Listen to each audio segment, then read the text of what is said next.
Trending ngayon ang Toro family dahil sa nangyari sa anak ni Poppy galang na si Happy, laban sa yaya na ng maltrato sa kawawang batang si Happy. Si Happy ay isa sa angel ng Toro family. Nakikita naman natin na sobra ang pagmamahal ng Toro family kay baby Happy. Lalo na si Mama Marie. Tinuring na niya ito na parang sarili na niyang anak si Happy.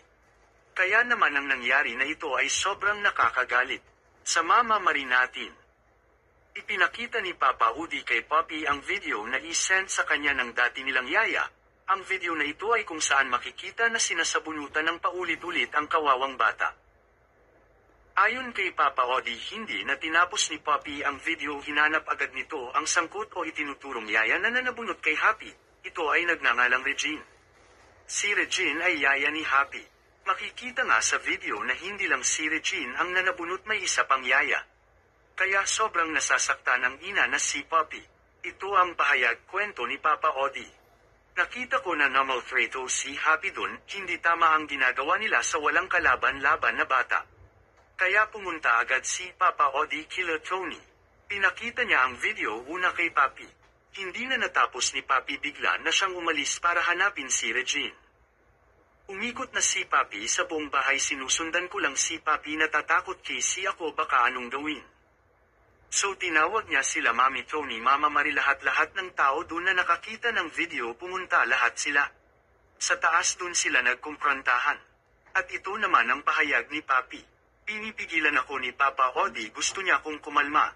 Pinapanood sa akin ang video, tapusin ko daw, ang sakin kasi di ko na kinakaya, di ko kayang tapusin pa. Ipaprolong pa ang mga nakikita ko. Kaya lahat ng naiipon kong galit na kinikimkim ko na ibuhos ko talaga sa kanya. Talagang hinahalog-hog ko na ang buong bahay ni Ate Marie. Wala na ako. Pakialam kong nadidisrespect ko na sila sa ginagawa kong skandalo. Ang akin lang, gusto ko talaga silang hanapin. Nagsisisigaw na ko. Ayaw ko talagang palagpasin yun, ganung pangyayari na yon.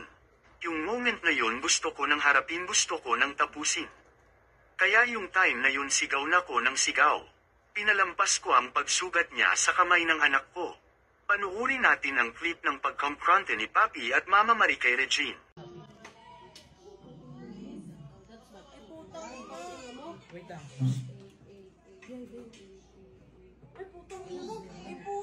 Bakit sila punutan? Si Regine. Si Regine? Ni-record sila nung isang umalis dito sa ginagawa nila kay Happy. Saan si ate? Sino nga si Regine? Hindi, nandun na si Papi sa taas, umakyat na.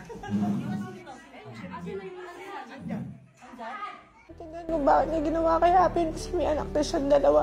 Still, kahit napakasama ng ugali ko, pinilit ko maging mabuting tao pa rin sa kanya. Kahit hindi na makatarungan yung ginagawa niyang pananakit doon sa bata.